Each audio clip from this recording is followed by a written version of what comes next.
Olá a todos e bem-vindos ao terceiro episódio das Conversas Triviais, um momento em que o Bernardo e eu, do podcast Trivium, falamos sobre alguns temas assim mais desgarrados, de forma mais livre,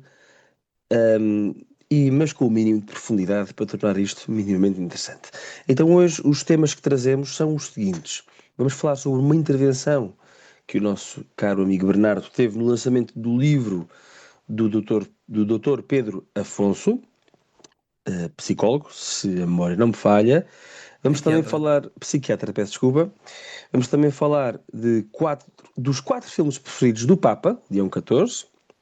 Depois vamos falar sobre um filme que é relativamente recente, que os meus filhos gostam muito, mas que é pouco conhecido e acho que é uma sugestão interessante. E finalmente faremos um breve comentário sobre um grupo chamado Reconquista, que deu o que falar aí há umas semanas. E pronto, e que o Bernardo deixou, e eu achámos que seria prudente fazer aqui um brevíssimo comentário sobre esse grupo. E pronto, vamos então partir para o primeiro tópico, a intervenção que o Bernardo fez no lançamento do livro do Pedro Afonso, do Dr. Pedro Afonso, peço desculpa, e já agora, Bernardo, que livro é esse? Muito bem, boa noite, Vasco. Fico contente que este formato seja um formato mais livre, como tu disseste, tendo em conta que o outro aparentemente não era mais livre. Então, a apresentação do livro do Dr. Pedro Afonso, eh, os nossos ouvintes já sabem, nós, tanto o Vasco como eu, fazemos parte de uma associação que é a Associação Dá o Clique, aliás, que é uma associação dá-o-clique.pt, já agora, vão visitar o site e sigam-nos no Instagram também, que é uma associação que pretende, à semelhança daquilo que acontece nos Estados Unidos, com associações como, por exemplo, o Fight the New Drug, ou mesmo, de certa forma, o Chastity Project do Jason Everett, ou o Exodus Cry, tem imensos nos Estados Unidos. Em Espanha existe uma associação que é o Dália Nahuel, tem em França há o The Clique. Quer dizer, por todo o mundo há associações que pretendem, por um lado, consciencializar para os perigos que o consumo de pornografia tem para toda a gente, não só para os jovens, mas para toda a gente. E por outro lado, também apoiar as pessoas que se encontram viciadas neste tipo de conteúdos, a palavra técnica até é adictas a este tipo de conteúdos. Eh, A pornografia, naturalmente, é só um dos problemas que a utilização excessiva, e constante de telemóveis, que caracteriza eh, muitos de nós, atrever-me a dizer quase todos nós, que quase todos nós fazemos dos telemóveis, não é? E o livro deste psiquiatra, Pedro Afonso, chama-se Quase Sempre Online. Já agora, quem tiver curiosidade e queira comprar o livro, pode comprar através do Instagram do Dá o Clique, tem lá as instruções, e parte do valor também reverte para apoiar a causa dessa associação. Portanto, também incentivo os que tiverem curiosidade em ler o livro, em fazerem a compra através do nosso Instagram. Basta mandar uma mensagem, não é preciso darem ao trabalho de ler as instruções. Quem não tem Instagram, acho ainda melhor, e portanto podem-nos mandar um e-mail também para geral@daoclique.pt. Feito aqui este parênteses, então o médico psiquiatra Pedro Afonso lançou este livro, Quase Sempre Online, é o título do livro. Com uma imersão online nos deixou mais sós, ansiosos, deprimidos e desligados do mundo real. E foi um livro que foi apresentado no dia 6 de novembro, na Ordem dos Médicos, em Lisboa, pelo ex-ministro e secretário de Estado, o professor António Bagão Félix. E além do professor Bagão Félix, o professor Pedro Afonso teve a amabilidade, a magnanimidade, aliás, de nos convidar a nós, da Clique, e a convidar também à Mirabilis, que é uma associação que trabalha também não na pornografia, mas na dependência dos ecrãs, de uma forma mais lata, ou seja, tocam às vezes no tema da pornografia, mas não é o foco, como agora se diz, da Associação Mirabilis, que também recomendo, obviamente, que sigam nas redes sociais e acompanhem o trabalho que elas fazem, que é o trabalho fantástico. Pronto, foi neste contexto, então, que nos convidaram para este lançamento do livro e achei que podia fazer sentido partilhar aqui com os nossos ouvintes um bocadinho da apresentação que preparámos, que no fundo o que nos pediram foi para explicarmos um bocadinho o que é o DAO-Click e explicarmos também qual é que no fundo, quais é que são os problemas da pornografia. Então, passo a fazer também a apresentação aqui. Então, a Associação Dá o Clique é uma associação recente que tem como objetivo consciencializar a sociedade para os riscos associados ao consumo de pornografia, bem como dar formação e acompanhar pessoas que se querem libertar da adição à pornografia através da nossa rede de psicólogos. Temos, na altura, estávamos numa sala com pessoas com idades muito diferentes, mas naquela apresentação refleti juntamente com as pessoas que lá estavam, que apesar da variedade de idades, muitos de nós, ou se calhar quase todos os que estavam naquela sala, eram do tempo em que os pais não nos deixavam estar no quarto de porta fechada com amigos ou com amigas, no caso dos rapazes, não nos deixavam estar no quarto de porta fechada com amigos ou com amigas. E a verdade é que hoje o risco é exatamente o contrário. Ou seja, o que nos deve assustar, o que nos deve fazer levantar, como agora se diz em inglês, a red flag, é exatamente o contrário. É quando vemos que os nossos filhos estão fechados sozinhos no quarto demasiado tempo. Um, e isto, obviamente, que não é nenhum saudosismo. Os computadores e os telemóveis são ferramentas notáveis que mudaram a nossa vida para muito melhor, mas são ferramentas também extremamente perigosas, especialmente quando estão ligadas à internet. E a verdade é que tudo isto é muito novo. Um, hoje, se calhar, independentemente da nossa idade, parece que muitos já não saberíamos viver sem internet, sem telemóvel, sem computador. Mas a verdade é que o primeiro telemóvel em Portugal, sabes quando é que apareceu, Vasco? Tens alguma ideia? O primeiro telemóvel em Portugal, 1995. 1991. Olha, 1991. por pouco. O Nokia 3310, 3310, o famoso Nokia 3310, só deixou de ser produzido em 2005. E o iPhone, aquele primeiro Isso iPhone que é uma chegou, tragédia, é uma tragédia. é uma Este tragédia. famoso Aquele... 3310 nunca devia ter deixado de ser produzido. Mas pronto. E o iPhone, o primeiro iPhone, apareceu em 2007. Apareceu em 2007. Mais um dado interessante para todos. Há 15 anos, ou seja, nós estamos em 2025 a gravar este episódio, portanto, em 2020, só 50% das pessoas utilizavam a internet com regularidade. Quando olhamos para o mesmo dado hoje, 90% das pessoas usam a internet com regularidade. Ou seja, é tudo muito novo. Não foi assim há tanto tempo que tudo isto começou. E também por isso, só agora começamos a ter dados robustos, estudos científicos robustos sobre o impacto que tudo isto tem na nossa vida. A Mirabilis, como te referi há bocadinho, com quem trabalhamos muito frequentemente, faz um trabalho notável a falar sobre os problemas associados aos ecrãs em geral. E por isso, nesta apresentação, naturalmente, foquei-me apenas nos problemas da pornografia. E, e fazia a seguinte reflexão também. Quando ligamos a televisão a um jornal,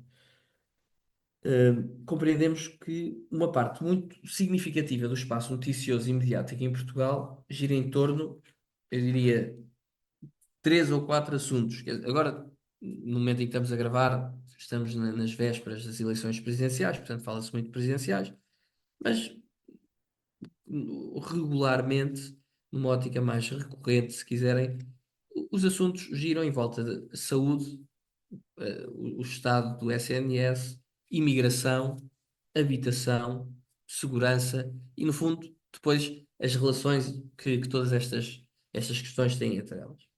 Mas há uma coisa que nunca falamos e que, segundo os estudos que eu falava ainda agora, é um dos melhores preditores de violência e insegurança nas relações humanas. Hoje, após décadas de investigação, sabemos que muitas vezes o denominador comum não é nem a religião, nem a nacionalidade, nem a classe económica. O denominador comum é o consumo de pornografia. E hoje é claríssimo, não há nenhuma dúvida. Quanto maior o consumo de pornografia, dizem-nos os estudos que maior o risco de agressividade, maior o risco de distorção da noção de consentimento, maior a desvalorização da mulher. E isto tudo para não falar das graves consequências físicas e psicológicas para o próprio consumidor de pornografia. Por exemplo, um estudo de 2016, com mais de 20 mil participantes, conclui que quem consome pornografia com frequência tem mais probabilidade de praticar comportamentos sexuais coercivos.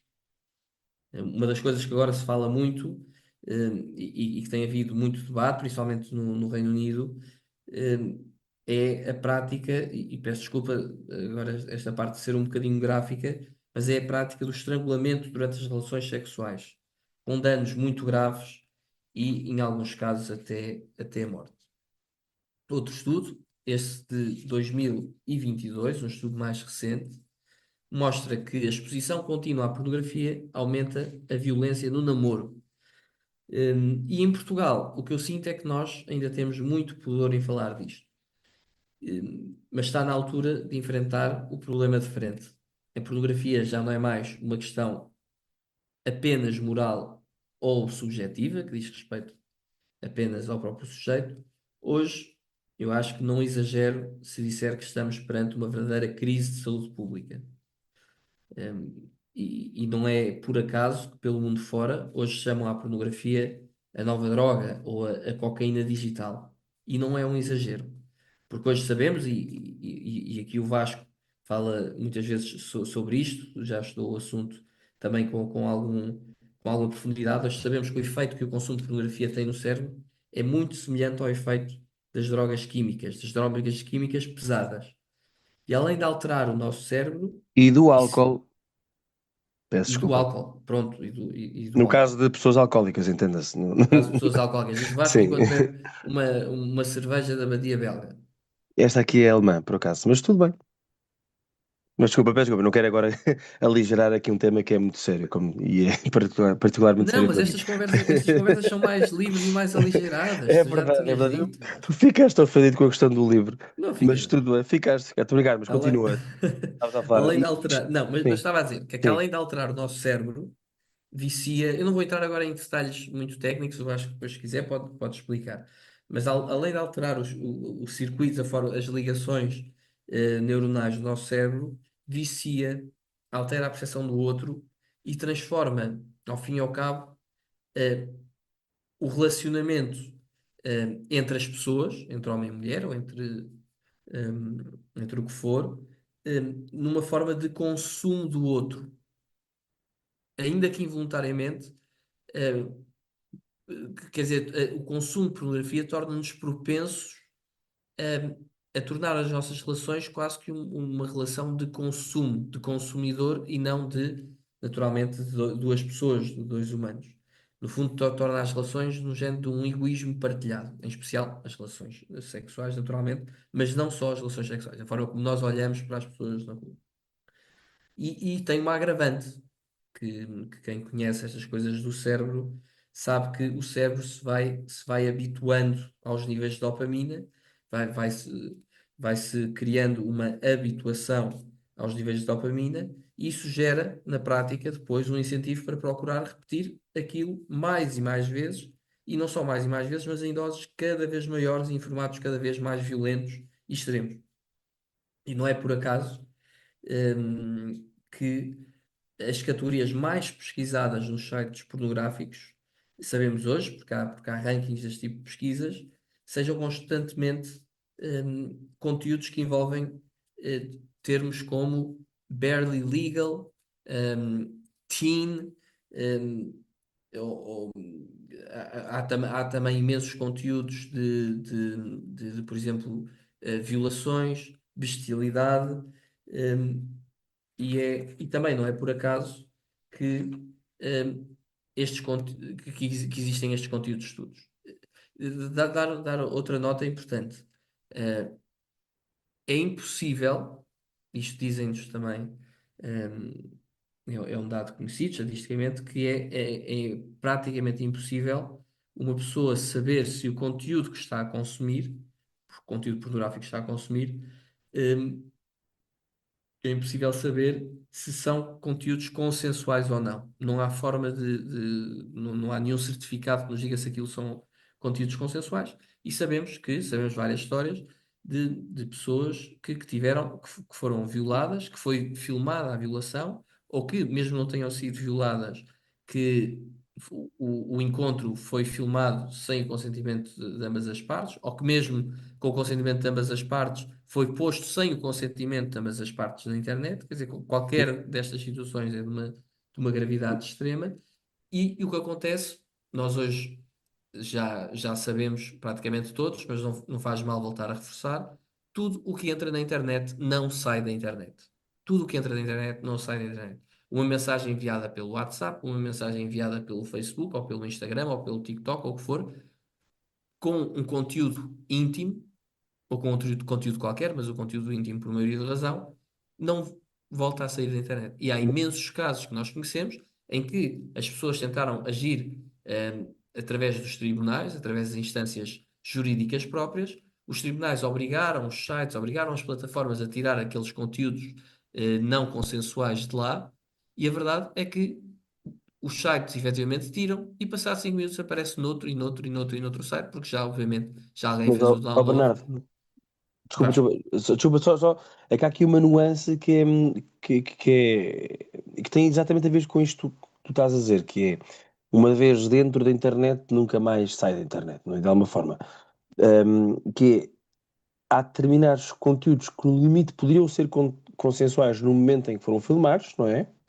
Mas, quer dizer, a pessoa que filmou tinha 18, 19, 20 anos. Sim, pois, enfim, Não, cresce de alguma mas foi o que forma, eu não é? disse, mesmo sendo consensual, De acordo, pode mas muito bem pode. não ter sido consensual, Mas o pode. upload ou mesmo que Não, não, fosse, não é não isso, não é significa que uma isso. pessoa Não, mais tarde não se arrependa. mas é isso mesmo. Ou seja, uma pessoa arrepende-se porque depois, entretanto, mudou de vida, graças a Deus, casou, teve filhos, etc. Mas fica para sempre, não é? Com aquilo, para sempre, salvo seja, mas fica com os vídeos registados na internet, como estava a dizer. Isso é. Ou seja, é perverso, não é? E não há Nesse forma sentido. nenhuma Não há de forma. resolver este problema. Não há forma nenhuma de resolver este problema. A única forma é nunca. Para já, mais vale não fazer este tipo de conteúdos de forma nenhuma. Nem nudes, nem nada, e muito menos relações sexuais. Não, quer dizer, não se faz nada dessas coisas e ponto final. Nem se envia a ninguém. Ou se fez ou se tirou, não se envia. Quer dizer, não se faz esses conteúdos, ponto final. Eu acho que isto aqui é uma coisa que devia ser regra básica, mas acontece nos recreios das escolas e às vezes nos melhores colégios. Sabemos que acontecem casos, cá em Portugal, obviamente também, de fotografias nudes. Quando eu digo nudes, são fotografias de um jovem, muitas vezes menor até, que anda a circular pelos telemóveis dos colegas todos. E quando circula pelos telemóveis dos colegas todos, rapidamente circula pelos outros todos, das outras escolas à volta, e é impossível voltar a apanhar aquela fotografia ou eliminar dos telemóveis todos onde ela já foi. Não se hum, publica, nem sequer se deve tirar fotografias das partes íntimas das pessoas em contexto, a menos que seja alguma coisa, sei lá, um médico legista que está a fazer uma análise e que tem que pôr um relatório. Enfim, acho que se percebe com bom senso. Um, e dizia, outro ponto que é importante também termos em conta, e isto aqui nem toda a gente está familiarizada, são plataformas como o OnlyFans, que funcionam como gasolina neste fogo, e hoje, até mais recente até do que o OnlyFans, é as tecnologias de inteligência artificial, que são também, naturalmente, uma, um, uma agravante, e um fator adicional de preocupação. Obviamente que tudo isto que estamos a dizer é grave para qualquer idade, não é uma questão só de crianças, mas naturalmente quando falamos de crianças, não só pela sensibilidade, e pela privacidade e pelo cuidado que lhes devemos como sociedade, é muito mais grave, mas também é muito mais grave do ponto de vista de saúde mental das crianças, porque a verdade, muitos de nós podemos não saber, as crianças até, em média, o nosso cérebro, e particularmente a parte do córtex da pré-frontal, só está desenvolvido, só está totalmente desenvolvido em média aos 25 anos. Portanto, uma pessoa que esteja a consumir pornografia antes dos 25 anos eh, tem estes efeitos todos que eu estive a descrever e tem efeitos ainda mais graves, ou o dano no cérebro é ainda maior, precisamente porque o cérebro está ainda em desenvolvimento. E há aqui outro fator que eu também gostava de chamar a atenção, ainda, que é os dados hoje indicam-nos, nós hoje sabemos, que as crianças tendem a aprender sobre sexualidade com pornografia, que acho que é escusado explicar a imagem que lhes passa sobre o que é que deve ser uma relação íntima. Um, e não nos podemos enganar, não nos podemos iludir. Também há estudos para todos os gostos. Até há um estudo que indica que os pais não têm, puseram um grupo, não sei, não tenho agora os números de cabeça, portanto, lembro-me agora deste exemplo que acho interessante ilustrar com quem nos está a ouvir. Não sei se foram 500, 1000 pessoas, 1000 jovens e os respectivos pais. E perguntaram a estes jovens, acho que não sei até que idade eram, até 20 anos, imaginem, 20, 25 anos, se calhar, se já tinham consumido pornografia ou se consumiam com regularidade. E depois perguntaram aos pais se achavam que os filhos consumiam pornografia. Os resultados hum, são alarmantes. Dos jovens, aparentemente, 80% consumia, já tinha consumido ou consumia com regularidade pornografia, e dos pais, apenas 40 ou 50% achavam que os filhos já tinham visto pelo menos uma vez pornografia. Portanto, é importante nós, pais, educadores, professores, responsáveis que lidam com crianças, termos a noção, ou estarmos mais despertos para esta realidade, que é que as crianças hoje lhes chegam conteúdos pornográficos, muitas vezes mesmo miúdos que não têm telemóveis, mas que estão na escola e os colegas levam os telemóveis para o recreio, eh, chega estes conteúdos pornográficos muito antes dos pais terem tido uma primeira conversa com os filhos sobre a questão da sexualidade. E aprender sobre sexualidade com pornografia, a pornografia ser a educação sexual, a deseducação sexual, para dizer, com pornografia significa que estão a aprender a sexualidade com conteúdos que ridicularizam o consentimento, porque na pornografia não há aquela norma de bom senso do no means no. Na pornografia, no means yes, ou nem sempre means no, e portanto não há noção de consentimento. Normaliza a violência sexual, porque não tenho agora os números de cabeça, mas 80 ou 90% dos conteúdos pornográficos têm violência sexual, e obviamente 100% dos conteúdos objetificam as duas pessoas envolvidas, mas muito em particular a mulher. Hoje em dia, felizmente, há cada vez mais preocupação com este assunto e nós, como Associação da Alclic, temos feito já bastante trabalho junto de decisores políticos, tanto ao nível do Governo, como ao nível da Assembleia da República, como ao nível das associações da sociedade civil. Mas ainda assim, Portugal está um bocadinho atrasado. No Reino Unido, por exemplo, já há leis que protegem pelo menos os menores. É um primeiro passo que é importante. No Reino Unido, existem leis. Em França está-se a trabalhar nesse sentido. Em Espanha também. O Canadá, muitos estados dos Estados Unidos também já têm uma série de movimentos fortes, associações cívicas e leis específicas para proteger os menores e educar as famílias. E, e queria, se calhar, terminar aqui com alguns números, só para ficar para a reflexão de todos. Então, hoje sabemos que mais de 70% dos jovens portugueses entre os 15 e os 35 anos já consumiram pornografia. Se desta amostra tirarmos só os rapazes, então estes 70% sobem para 90%. E sabemos que hoje, isto aqui eram dados anteriores à pandemia, sabemos que com a pandemia, com o Covid, os números pioraram, não temos ainda dados finais dos estudos mais recentes. Sabemos também que o primeiro contacto acontece cada vez mais cedo, acontecia antes da pornografia por volta dos 11 anos, estamos a falar em média, não é? Podia ser um pouco mais cedo, um pouco mais tarde. Hoje, Sabemos que estará na casa, a nossa estimativa é que esteja na casa dos 8 ou 9 An- anos. Bernardo, 8 ou 9 anos. desculpa, antes da pandemia, que disseste, certo? Antes Antes da da pandemia, pandemia exatamente. disseste antes da pornografia. Antes da pandemia Hum. eram 11 anos e agora está pelos 8 é o que estás a dizer, não é? 8 8, 9. 8 ou 9. 8 ou 9. Impressionante. Tentem perceber o que é 8 ou 9 anos. Pelo amor de Deus, são crianças Em quer média, dizer, é uma suponho, não? violência, é uma Mas agressão, em média, em ou seja, média, há pois. casos em que é menos Ainda um mais bocadinho, cedo, há casos em pois. que é mais um bocadinho. Mas estes números eu acho que são de deixar qualquer pessoa chocada e de facto foi impressionante porque estavam lá muitas pessoas na apresentação do livro e vieram falar connosco, principalmente pessoas mais velhas, a dizer que não tinham noção que era esta a realidade e que queriam saber e que queriam que a Associação da Alclique fosse falar lá aos sítios onde trabalham e às instituições onde estão e tudo mais. E pronto, quer dizer, basta olhar para as notícias, nem é preciso andar a fazer muita escavação arqueológica, porque quer dizer, nem olhar para outros países, basta olhar para Portugal e ver algumas notícias recentes. A notícia da menor de 16 anos que foi violada por três influencers em Loures, já é grave. O crime foi filmado, ainda mais grave. Foi partilhado nas redes sociais, ainda mais grave. Foi visto por dezenas de milhares de pessoas e não houve uma denúncia. Não houve uma denúncia à polícia.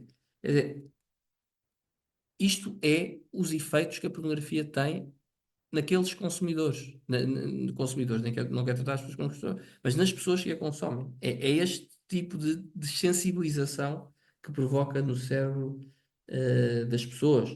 No dia em que eu estava a fazer a apresentação, tinha acabado de sair uma notícia sobre as bonecas sexuais que aquela plataforma Shine ou Shein, com formato de crianças, bonecas sexuais em formato de crianças, que eram vendidas na loja da Shine, pelo visto tem uma loja física em França, e que entretanto já foi proibida pelas autoridades francesas, mas quer dizer, aquelas bonecas, havia procura por aquelas bonecas, não é, obviamente que nos deve gerar indignação em relação a quem produz, deve-nos gerar indignação a quem comercializa, mas deve-nos gerar indignação, mas sobretudo preocupação, que tudo isto é produzido e tudo isto é comercializado porque há procura.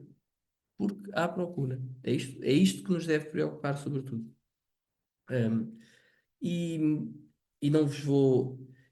Mais um dado para terminar. Entre 2022 e 2025, quase 200 pessoas foram detidas por pornografia infantil em Portugal. Só em Portugal.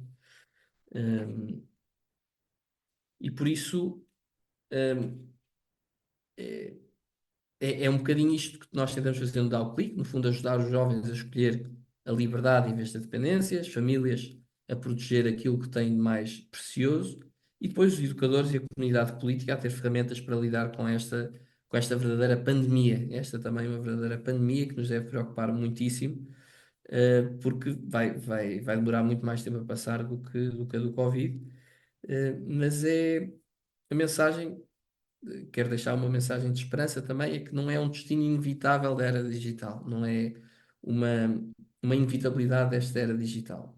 Eu acho que é um desafio à nossa coragem, um desafio à nossa cultura, e iniciativas como estas, do professor Pedro Afonso, consciencializar para o problema que, entre eles, a pornografia, que o vício nos telemóveis tem nas pessoas todas, e praticamente todos nós eh, usamos mais o telefone do que gostaríamos de utilizar, o smartphone, e, portanto, iniciativas como estas são muito positivas e espero que haja cada vez mais e que estas conversas, estes encontros e também a ação do Dá o Clique sejam um ponto de partida para proteger mais os nossos filhos, as nossas famílias, as nossas mulheres e as nossas crianças.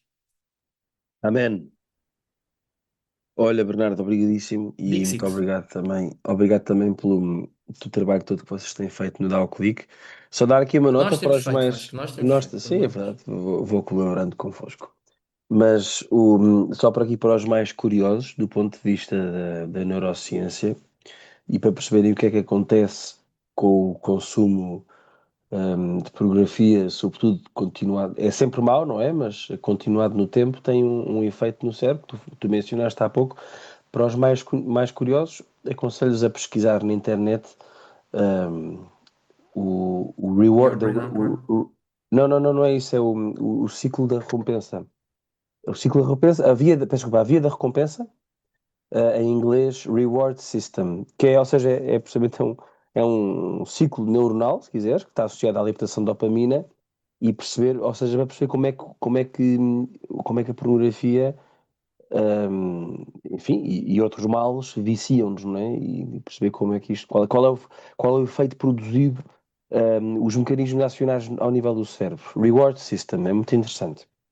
Pronto, isso e também o conceito de neuroplasticidade, não é? Que também é um conceito relativamente recente na história da medicina, ou seja, de perceber que o nosso cérebro, sendo um músculo, vai se adaptando aos estímulos, não é? E precisamente aquilo que dizias há pouco, da pessoa querer ver conteúdos cada vez mais violentos, tem precisamente a ver com o facto de que o cérebro, adaptando-se aos estímulos de dopamina, torna-se tolerante a esses mesmos estímulos.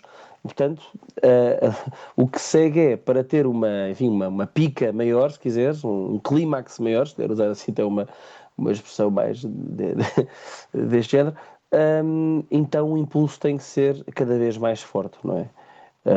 E por isso é que o cérebro, no fundo, da mesma forma que no caso de uma pessoa drogada, uma pessoa alcoólica, vai pedindo, enfim, drogas cada vez mais fortes, ou álcool em quantidades cada vez, enfim, superiores, da mesma forma também vai pedindo conteúdos, neste caso pornográficos, cada vez mais extremos e violentos.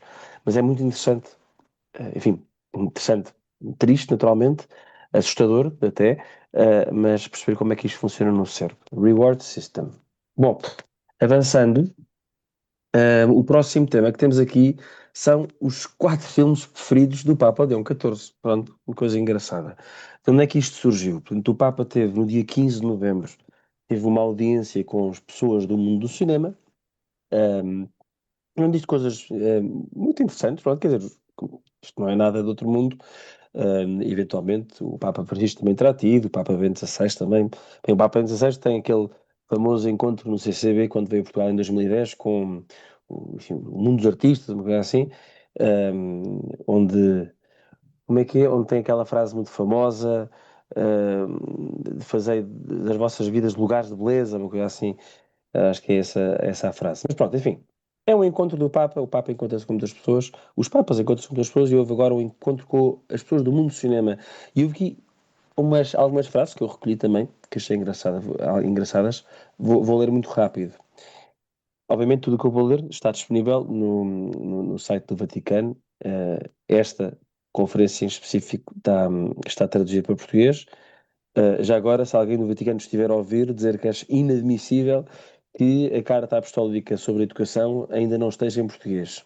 Há em espanhol, italiano, inglês e em polaco, vê lá tu, mas em português ainda não chegamos lá. Nada contra o polaco, acho ótimo, mas enfim. Bom, então, mas voltando aqui à audiência do Papa, dizia o seguinte: uma das contribuições mais valiosas do cinema consiste precisamente em ajudar o espectador a voltar a si mesmo, a contemplar com novos olhos a complexidade da própria experiência, a rever o mundo como se fosse a primeira vez e a redescobrir neste exercício uma parte daquela esperança sem a qual a nossa existência não é completa. Conforta-me pensar que o cinema não é apenas moving pictures, é colocar a esperança em movimento. Ou seja, obviamente, são tudo. Desculpa, agora sou eu a falar, não é? Mas estas audiências também ocorrem no contexto do ano jubilar da Esperança, e acho engraçado, não é? Esta ideia do cinema como esperança em movimento, e acho que qualquer um de nós tenha visto um muito bom filme, acho que se identifica com esta, com estas palavras, não é? Outra frase, a lógica do algoritmo, e nós sabemos que este Papa tem agora uma especial atenção e bem à inteligência artificial, dizia, a lógica do algoritmo tende a repetir o que funciona, mas a arte abre-se ao que é possível. Nem tudo deve ser imediato ou previsível. Defendei a lentidão quando for necessário, o silêncio quando falar, a diferença quando provocar. A beleza não é apenas evasão, mas sobretudo invocação. Quando é autêntico, o cinema não só consola, interpela. Chama pelo nome as perguntas que habitam em nós e às vezes até as lágrimas que não sabíamos que devíamos expressar. Isto fez-me lembrar, Bernardo, nós originalmente nós, quando começámos o Trivium, tínhamos a esperança de vir a falar sobre muitos filmes. Na prática, só tivemos um episódio sobre um filme, que foi o Hidden Life, Uma Vida Escondida, que é um filme, enfim, que tanto tu como eu gostámos muito, e em que o silêncio, de facto, é preponderante. E achei também aqui muito interessante Sim, esta. como é próprio dos filmes de Terrence Malick, mas deixa-me dizer, Isso. Vasco, que não é uma nada má escolha para ser o único filme que nós temos analisado, não é uma nada má escolha. Não, é uma excelente escolha, é uma excelente escolha, mas enfim, mais haverá, não é? Mas o podcast review também ainda não acabou, Vasco, portanto vamos Hum, continuar a fazer sobre filmes. Muito, muitos havemos de ser dois avós à procura do bom, do belo e do verdadeiro. E finalmente, outra frase que também gostei muito, que é: na trama que se desenvolve, o olhar educa-se, a imaginação dilata-se e até a dor pode encontrar um sentido. Na trama que se desenvolve, o olhar educa-se, a imaginação dilata-se e até a dor pode encontrar um sentido. Gostei muito desta palavra, desta frase, peço desculpa, e acho que podemos aqui fazer um segue, como se diz hoje em dia, para os tais quatro filmes preferidos do Papa, dos quais eu, vergonhosamente, só vi dois. Dois. E há um deles que é mesmo vergonhosamente. Então, o primeiro dos quatro filmes é o It's a Wonderful Life, em português Do Céu Caiu uma Estrela, que é um filme dos anos 40, que é a história de um homem que, na véspera de Natal, quer suicidar-se e o anjo da guarda dele vem ter com ele e, no fundo, mostra-lhe a vida toda dele e fala-lhe a entender como, ao longo da sua vida, ele foi, enfim, com, com, com o pouco que ele era, de alguma forma, ele foi transformando a vida das pessoas. Pronto, é muito bonito o filme, ou seja, é um bom filme, enfim, tipicamente apontado nas listas de filmes para ver no Natal. E percebes porquê, não é? Porque Mas isto tudo muito melhor do que um sozinho em casa, é um não, filme. não, de acordo, de acordo, de acordo. E acho que até Este é o pode que tu ser. não viste ou viste? Este eu vi, este eu já vi, Ok. vi com uma fala, minha mulher, no primeiro ano de casamento, também já lá vão 8 anos. Vou ver. Parabéns. Mas tenho que voltar a ver. Obrigado, Bernardo, obrigadíssimo. Ah, fazemos daqui a bocadinho. Falar em De- parabéns. Daí a 23 minutos. Faço 35 anos, caros ouvintes. 35 anos. Mas, voltando, mas acho que é um bom filme também. Parece-me que é um bom filme de quaresma, mesmo. Porque, bem, é um filme bom para qualquer altura do ano, mas mesmo do ponto de vista. Ou seja, é um bom filme para fazermos o exame de consciência, não é? Portanto, é uma história bonita, é uma história de um pai de família, não é? Desesperado, e às vezes qualquer. Quer dizer, quem nunca, não é? Que o pai de família é que nunca teve momentos de desespero, de pensar o que é que eu vou fazer à minha vida, o trabalho está complicadíssimo, as contas não as consigo pagar, enfim, mil e uma razões. Mas perceber que, pronto, quer dizer, que também estamos entregues todos, estamos nas mãos de Deus. E acho que este filme que, enfim, quer dizer, que é um filme que obviamente acaba por tocar em temas de fé, não é? Acho que faz, é um excelente filme, um excelente filme para se ver. Pronto. It's a Wonderful Life. Depois, eu peço desculpa, depois eu sou muito mau em cinema, eu gostava imenso de dizer quem é que é o realizador e os Diretor. atores, Sim. etc. Mas exatamente. Mas infelizmente sou muito, muito fraquinho nestas coisas. Mas o filme é bom. O filme é muito bom. O segundo filme é A Música no Coração, The Sound of Music em inglês, que é um filme, quer dizer, Este também viste. vi não sei quantas, enfim, há muitos anos que não o vejo, enfim, do início ao fim, mas, enfim, todos conhecemos a história, todos vimos em criança, eu vi várias vezes em criança, e pronto, é a história desta preceptora, não é? Que se junta à família Von Trapp, baseado numa história verídica, e obviamente no meio enfim, de toda a problemática nazi, não é? E da perseguição, não é? Deste pai de família que se recusava a alinhar com o regime hitleriano.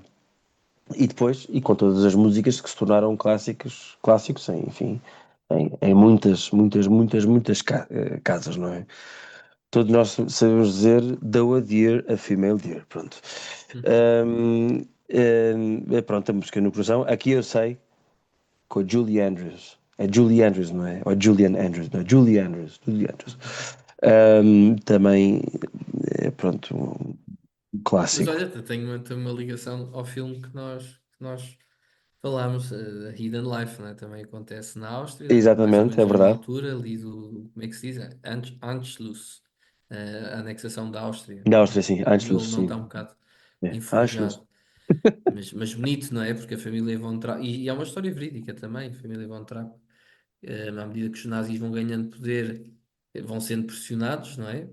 Para aceitar cargos no regime, para promover a Isso. ideologia nazi, e o capitão Von Trapp, por fidelidade à consciência, por fidelidade à fé, recusa sempre, não é? E foge com a família para preservar no fundo, a liberdade e os valores cristãos diante daquele totalitarismo.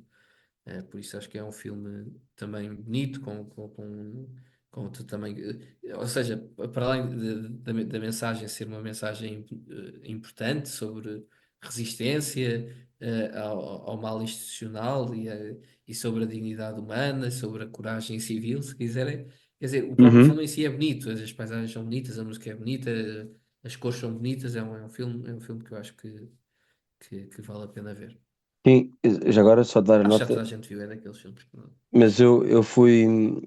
eu falo, fomos de lua de mel, bem, também vários sítios, mas também estivemos em Salzburgo, que é onde se passa, ou melhor, sim, pá, é onde se passa a história, e a Mafalda, que é uma fã assumida da música de coração, portanto fez-me visitar ali alguns dos santuários, portanto o jardim, e pelo menos o jardim e o mosteiro da Ferrau Maria.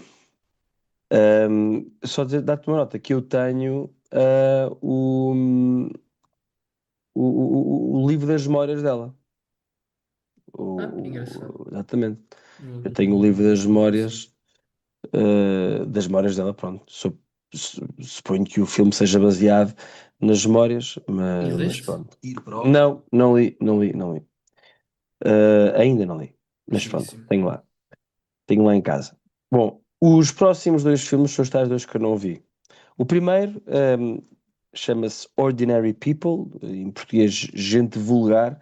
Um, é é um filme dirigido. Olha, agora sim, agora vou dar uma de cineófilo, apesar de não ter visto o filme. Portanto, dirigido, acho que foi a estreia na direção do recém-falecido Robert Redford.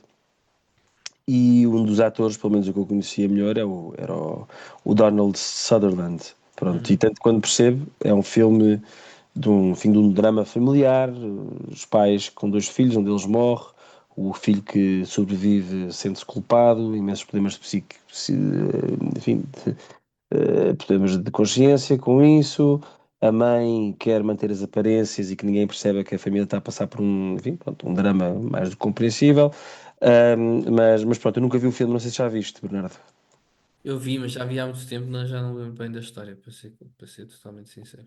Pronto, Já não lembro bem da então história. vamos Mas, passar mas à são estes frente e. temas, não é? Hum, Fragilidade psicológica, moral, da vida humana, quer dizer, o impacto dos traumas, da necessidade de perdão e reconciliação. Acho que este é o tema uhum, mais importante e foi por isto que o Papa pegou no hum, filme, no filme, ou seja, Ordinary People, são coisas que acontecem acontecem, sim. numa, quer dizer, numa escala maior ou menor em todas as famílias, há este tipo de situações de maior fragilidade e de pessoas que estão melhor ou que estão pior ou que têm situações também de saúde mental, e tudo isso faz parte também da vida em família e a necessidade do perdão acaba por facilitar tudo isto.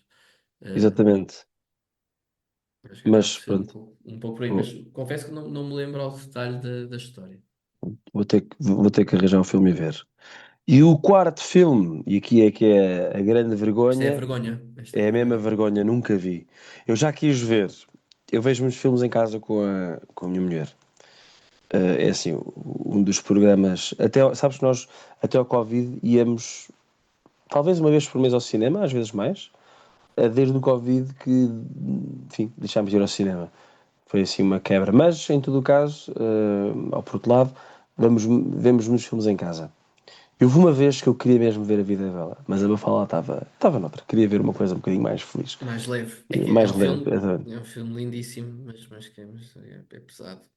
Então fala tu, La Vita Bella, Roberto Benigni. Sim, a vida é bela. Então, é a história, que também não quero estar a dizer nenhum disparate, mas hum, não para o episódio, mas quer dizer, tem a ver com o pai e o filho tinha essa relação, tá? Aquela frase que muita gente conhece do Buongiorno, a Principessa, faz parte também deste filme, e é levado para o campo de concentração. E, e é impressionante, porque este aqui não faço ideia se é uma história verídica ou não, mas mesmo que não seja, não interessa, porque o pai está naquele sofrimento que é inimaginável. Eu acho que nenhum de nós tem a capacidade de pensar o que há de ser estar num campo de concentração, e pior ainda, estar num campo de concentração e ter o filho também. Um, e faz tudo para que o filho acredite que aquilo é como se fosse um jogo, como se fosse uma brincadeira, não é? E pá, é uma coisa impressionante. Eu acho que o Papa o que elogiou neste filme era que admirava como a esperança e o amor podem brilhar mesmo nas situações mais sombrias da história, não é? Como nas maiores tragédias, como esta dos campos de concentração. Um, e era isso, o pai usava o humor, muita imaginação para proteger os filhos, o filho desse horror dos campos de concentração. E Há assim cenas famosas, por exemplo, quando, enfim, lá está, nunca vi o filme, mas já vi uma parte ou outra quando o filho está dentro de uma caixa qualquer e vê o pai a passar, assim, a fazer passe de, como é, a marcha, não é? Não sei, tu é que estiveste no colégio militar, tu é é que sabes marcha, dizer. sim. Em marcha, pronto, e olha para dentro da caixa onde o filho está escondido, para o filho perceber que aquilo é uma brincadeira. Depois, enfim, depois no dia a seguir já chegam os americanos, mas pronto, não vi o filme, mas conheço a história, acho que é isso, ou seja, é a heroicidade de um pai que faz, que consegue no meio enfim, do ambiente mais horrendo de todos, ahm, consegue que o filho não se aperceba, não é, daquilo que está a passar. De facto, é muito bonito. É muito bonito, mas pronto, eu é que tenho que ver o filme, portanto, olha. Era um Ahm, homem italiano, o Kino, uhum, que dizer, vão para o campo de concentração nazi e, e é isto. Ou seja, e é transforma isso, aquilo pronto. num jogo, pá, é uma coisa impressionante. E no fim, não sei se quer, não é melhor não dar spoilers. Não vou dar spoilers porque é um filme muito bonito. Mas pronto, acho que podemos Mas aprovar é a muito lista bonito. de 4 filmes preferidos do Papa. Está Podemos. aprovada? Muito Está bem. aprovada, apesar de eu só conhecer 50% bem, vá. Hum. E mesmo assim, a música do coração já não vejo há muitos anos. Mas pronto, Ahm, é sempre um bom desafio para voltar a ver. Bom, e agora o próximo tema, eu tinha isto escrito como um filme relativamente recente da Disney que os meus filhos gostam muito e que é pouco conhecido. Pronto. E pode parecer um bocado tonto eu querer trazer aqui este filme. Eu digo que é relativamente recente, o filme é de 2002, está bem? Portanto, pronto, tem pouco mais de 20 anos, Ahm, mas, mas pronto, talvez alguns conheçam. E é um filme que toca num tema em particular, ou seja, que em retrospectiva, acho que é retrospectiva e também pelas conversas que tenho tido, sobretudo com os meus dois filhos mais velhos, sobre isto. O filme é O Planeta do Tesouro.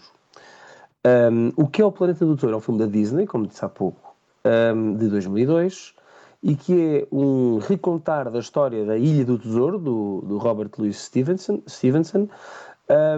mas um recontar, em vez de ser a ilha, é o planeta, porque estamos no âmbito da ficção científica, do espaço, etc. Mas a história enfim, é praticamente a mesma, portanto, um homem que foge de uns piratas do espaço, neste caso, que tem o mapa, um rapaz chamado Jim que apanha o mapa e lá parte de uma expedição no barco de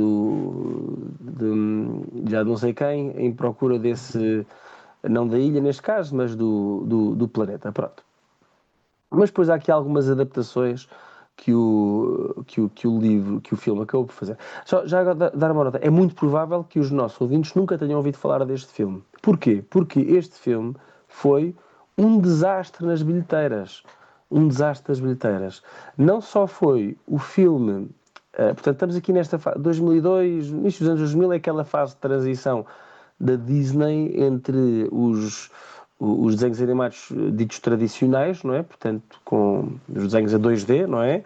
A passar para aquela fase que hoje em dia qualquer filme da Disney, pelo menos dos que eu conheço, são todos já 3D. Pronto, portanto, aqui estamos numa fase intermédia em que inclusive havia uma mistura das duas técnicas, portanto, nomeadamente o 2D sobre o 3D, não é? Por exemplo, quem viu Tarzan há de se lembrar perfeitamente que quando o Tarzan anda ali a dançar em cima das árvores, e a dançar, salvo seja, a fazer uma espécie de skate em cima dos ramos das árvores, percebe que aquilo é 2D por cima de um plano 3D. Pronto, este filme, O Planeta do Tesouro, digamos que, no bom sentido, abusa um bocadinho dessa técnica, de tal forma que é, à data, o filme, um, uma vez mais, dito tradicional, portanto, de animação tradicional, mais caro de sempre, ok? Para terem uma noção, outro filme que, mais um bocadinho, pronto, acho que é de 98 ou 99, certamente muitos terão visto e que eu aconselho muito, que é O Príncipe do Egito, que também tem essa componente e vê-se perfeitamente quando o Príncipe do Egito também tem utiliza essa mistura de técnicas. O Príncipe do Egito custou metade do que custou este aqui a fazer. Ok? Acho que é 70 milhões versus 140 milhões. Pronto. Só que o problema deste do Planeta do Tesouro é que foi um desastre. Portanto, aquilo que foram pronto, as vendas, os proveitos, não cobriram sequer o orçamento. E pronto, e depois o que significa que a Disney depois teve que abandonar aqui qualquer projeto agora, como é que se diz? Sequela. Sequela diz-se em português para falar sobre filmes. Olha, em inglês diz sequel, não é? Prequel, sequel, não Sim, sei se em sim, português se diz. É sequel. acho que Então sequela pronto, está bem. pronto. Continuação E do filme. continuação, exatamente. Pronto, tiveram que abandonar qualquer projeto por causa do desastre que foi. No entanto, como também costumam dizer em inglês, foi um filme que depois adquiriu uma cult following, estas expressões engraçadas, portanto, ou seja, um tornou-se assim numa espécie de objeto de culto, no bom sentido, calma, não, não é no bom sentido, ou seja, no sentido, não no sentido religioso, mas quando se diz estes filmes que são, enfim, venerados, entre aspas, por uma pequena parte da humanidade, diz que há um cult following, não é? Portanto, pessoas que promovem muito o filme, apesar do filme poder ter sido um desastre. Mas pronto. Mas percebe-se porquê. Eu já nem sei como é que cheguei ao filme. Eu acho que, não sei se os nossos ouvintes sabem isto ou não, mas nós cá em casa não temos Netflix, nem HBO, nem nada. Nós, nós compramos DVDs. Temos um leitor de DVDs, temos um projetor. Portanto, cá em casa sempre que ser filmes é em modo de cinema, claro que não é todos os dias, portanto é sempre um evento especial. E temos DVDs também porque não gostamos não queremos criar uma sensação de infinitude de possibilidades. Gostamos que aquilo que há, aquilo que há. Pronto. E temos que nos divertir com aquilo que há. Pronto. E também, ao mesmo tempo, hoje em dia os DVDs não são assim tão caros em segunda mão, portanto também vamos conseguindo arranjar coisas boas. Mas pronto, arranjamos o DVD, os nossos filhos viram e isto foi assim uma tempestade perfeita, usa a expressão no seu melhor sentido. Porquê? Porque calhou na altura em que os meus filhos também ficaram vidrados em piratas. Pronto. Portanto, piratas com o Planeta do Tesouro, aquilo casou bem. Então ficaram assim muito vidrados neste filme. Pronto. E o que é interessante no filme que eu gostava de tocar? E aqui é mesmo, ou seja, é um. Como é que eu ia dizer? É liberdade artística em relação ao romance original, da Ilha do Tesouro. O Jim, que é o personagem principal, e é o tal jovem que encontrou o mapa, é um rapaz super problemático, só causa problemas. Portanto, logo na primeira cena, ele, enfim, anda assim, como dizem os meus filhos, numa prancha solar, que é assim um skate voador, e depois vai para uma zona proibida e é apanhado pelos guardas, e os guardas mandam para casa, enfim, pronto. Percebe-se logo que é um rapaz com problemas. E qual é a origem do problema? Não é? Ou seja, ele vive sozinho com a mãe, não é? A mãe tem, aliás, como no livro original, tem uma estalagem, não é? Um, mas qual é que é aqui a origem dos problemas da vida do Jim? É a ausência de um pai, não é? Isto é que eu acho interessante e foi isto que aliás, mexeu muito com os meus filhos, foi perceberem, porque há, ou seja, há páginas tantas, mais ou menos a meio do filme, como qualquer filme da Disney, há uma música, não é? E nessa música, que aliás trata da aproximação entre o Jim e o famoso pirata John Silver, não é? Que neste caso é um cyborg, vê lá tu, portanto meio homem, meio máquina, e nessa música percebe-se que a origem dos problemas dele era de um pai, se vê, assim, um género de flashbacks, vê-se o pai que não lhe ligava nenhuma quando ele era criança, bebê, criança, e depois às tantas vai-se embora, não é? E achei muito interessante porque ou seja, é uma coisa um bocadinho tabu, às vezes, bem, mais ou menos, todos sabemos que há estatísticas que explicam que filhos enfim, de famílias monoparentais tendem a ter muito menos sucesso na vida, não é? Estudos, profissionalmente, etc. Mas que isto tenha sido colocado num filme para crianças, achei ousado, achei bastante ousado, mas achei curioso que os meus.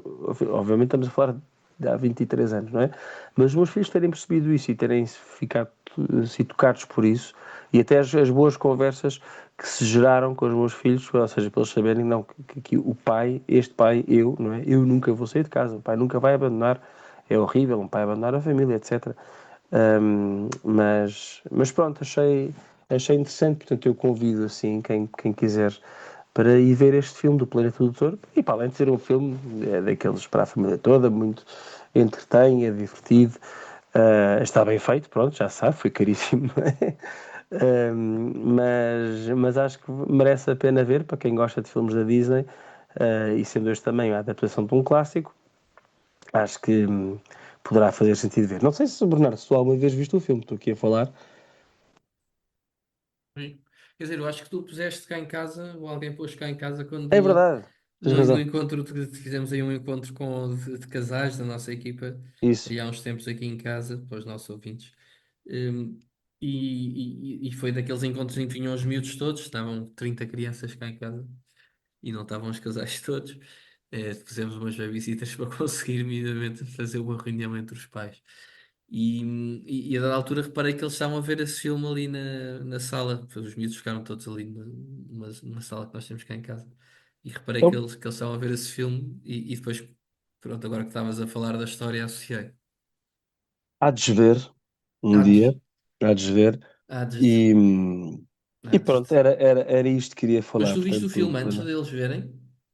eu vi com eles. Viste com eles. Eu vi com eles. Eu nunca tinha visto. Quer dizer, sabia que o filme Tu não existia. fazes.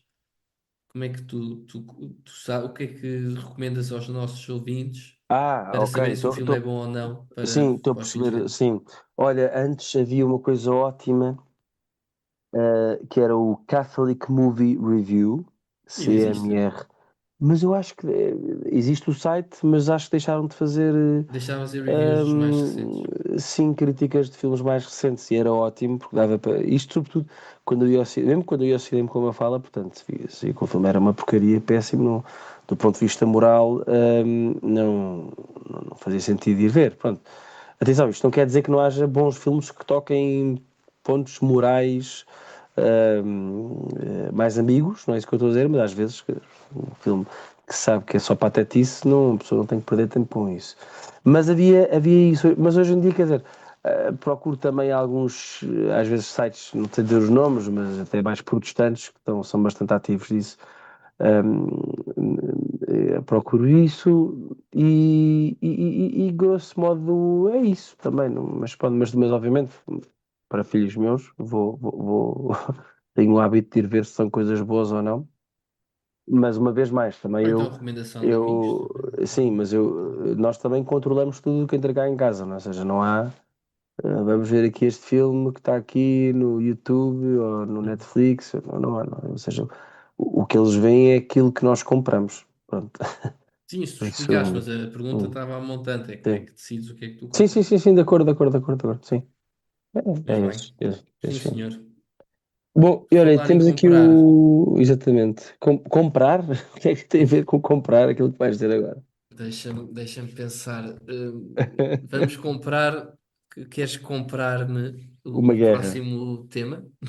Quer ser, não? Não sei se quer Pronto. comprar uma guerra, se ainda nos reconquistam, mas pronto. Então, o grupo Reconquista, porque é que sugeriste falarmos sobre este assunto? Que normalmente sou eu que sugiro os temas políticos, por isso achei graça. Se és tu a Olha, sugerir.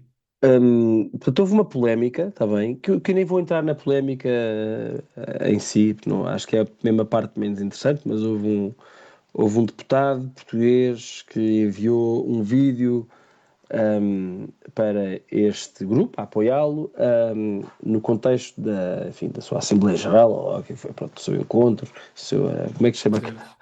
Pronto, Acho que era uma convenção, mas uma não interessa. É um convenção, sim, congresso, é um não interessa. congresso, pronto, Tanto deste tal grupo um quanto o outro. Reconquista. Reconquista. Exato.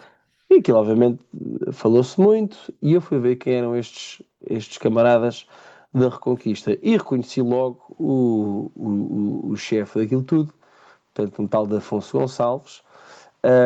Reconheci porque o algoritmo do YouTube já me tinha, enfim, colocado vários filmes, vídeos dele. Pronto. Como é que eu caracterizaria este Afonso Gonçalves? Hum, Caracterizaria como assim fazer um bocadinho duro, mas uma pessoa assim um bocadinho um arruaceiro, está bem? Um provocador, um provocateur, como dizem os americanos. Um provocador, mas com, pronto, arroceiro. Arroceiro no sentido em que não é. O tipo está sempre bem vestido e tudo, e todo penteado, etc. Mas um arroceiro no sentido em que gosta de causar com confusão, peço desculpa. Causar confusão. É uma coisa que lhe apraz, pronto. E não tinha, eu achava que ele fazia. Ele era um vídeo dele relativamente conhecido em que ele está no meio do Martim Moniz, ou ali da moraria, e no meio, pronto, pessoas de outras etnias, e pronto, e com o discurso que seria de esperar, de que Portugal está a tornar, está a ser invadido, etc.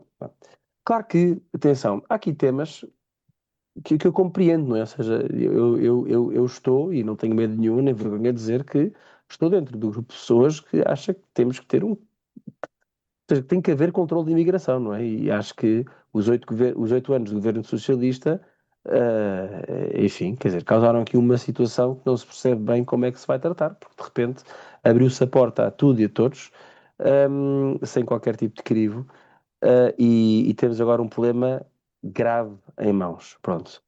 Agora, como é que se trata deste problema, não é? Não me parece que a melhor forma de tratar deste problema seja, enfim,